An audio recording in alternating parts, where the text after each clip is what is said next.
6 ستمبر پاکستان کی تاریخ کا ایک سنہری اور تابناک دن۔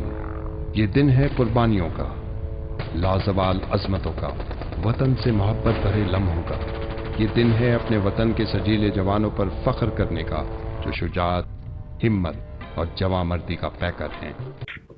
یونائٹڈ پختون سوسائٹی کے چیئرمین عبداللہ خان کی جانب سے یوم دفاع پاکستان کی مناسبت سے ایک تقریب کا انعقاد کیا گیا، جس میں پاکستان کی مسلح افواج پر مکمل اعتماد کا اظہار کیا گیا اور پاکستان کے دفاع میں تمام شہیدوں، غازیوں اور مجاہدوں کو خراج تحسین و عقیدت پیش کی گئی۔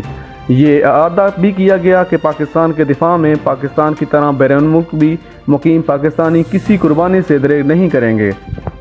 عبداللہ خان، جنرل سیکرٹری سراج آفریدی، تنظیم کے صدر سحر خان، ماسٹر نثار خان، سلیمان خان، حاجی چودھری قربان، عباس شاہ، جہان خان، آفریدی زمان خان اور دیگر نے گفتگو کرتے ہوئے کہا ہے کہ پاکستان کی افواج پر قوم کو بھرپور اعتماد ہے۔ جن ملکوں کی افواج مضبوط نہیں ہے وہ اپنا دفاع نہیں کر سکتے۔ آج یوم دفاع پاکستان کے موقع پر تمام دوست اکٹھے ہوئے ہیں، ہماری تنظیم کے بھی اور دوست بھی۔ ہم نے یہاں کیک کاٹے ہیں اور آج ہم سب مل کر عہد کرتے ہیں کہ پاک سرزمین اسلامی جمہوریہ پاکستان کی دفاع کے لیے ہم ہر قسم کی قربانی کریں گے اور پوری قوم اپنے فوج کے ساتھ کھڑے ہوں گے۔ آج کے دن ہم 6 ستمبر یوم فضائیہ ڈیفنس ڈے آف پاکستان منانے کے لیے اکٹھے ہوئے ہیں، ان شہداء کو سلام پیش کرنے کے لیے جنہوں نے اپنی جانوں کا نذرانہ دے کے پاکستان کی حفاظت کی اور آج ہمارے لیے ایک ملک حاصل کیا۔ ان تمام شہداء کو یونائٹڈ پشتون سوسائٹی کی جانب سے خراج تحسین پیش کرتے ہیں اور ان کے فیملیز کے ساتھ ان کو بھی خراج تحسین پیش کرتے ہیں۔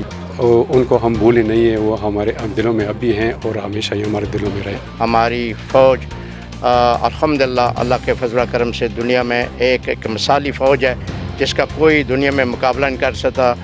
ہم ان اپنے جوانوں کو بھی خراج تحسین پیش کرتے ہیں جو ملک کے دفاع کے لیے ہمیشہ بارڈر پر کھڑے رہتے ہیں۔ شام، یمن، لیبیا اور عراق کی تباہی اس وجہ سے ہوئی ہے کہ ان ملکوں کی افواج پاکستان کی طرح مضبوط نہیں تھی۔ شرکاء نے پاکستان زندہ باد، پاک افواج زندہ باد کے نعرے لگائے اور آخر میں پاکستان کے استحکام، خوشحالی اور سلامتی کی دعا مانگی گئی۔